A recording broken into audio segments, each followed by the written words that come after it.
বার্ষিক বোনাস দিতেই হবে। 4 নম্বর দাবি আছে মিড ডে মিল কর্মীদের প্রতি মাসে বেতন দিতে হবে। 5 নম্বর দাবি আছে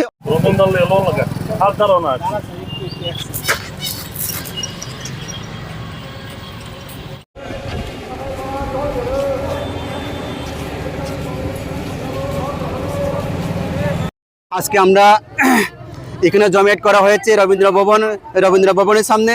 আমাদের mid day meal cook cum হেল্পাররা সারা ত্রিপুরা রাজ্যের আমাদের এখানে অংশগ্রহণ করা হয়েছে।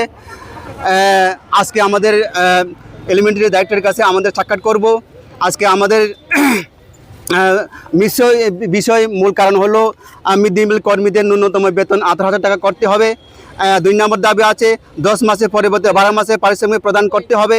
3 নম্বর দাবি হলো আমাদের মিড ডে মিল কর্মীদের বার্ষিক বোনাস দিতে হবে। 4 নম্বর দাবি আছে মিড ডে মিল কর্মীদের প্রতি মাসে বেতন দিতে হবে। 5 নম্বর দাবি আছে অনিয়মিত মিড ডে মিল কর্মীদের নিয়মিত করতে হবে। 6 নম্বর দাবি আছে মিড ডে মিল কর্মীদের ছাঁটাই করা চলবে না। 7 নম্বর দাবি আছে মিড ডে মিল কর্মীদের পেনশন চালু করতে হবে। 8 নম্বর দাবি আছে অবসরকালীন সময়ে 5 লক্ষ টাকা দিতে হবে। 9 নম্বর দাবি আছে মিড ডে মিল কর্মীদের পিএফ চালু করতে হবে।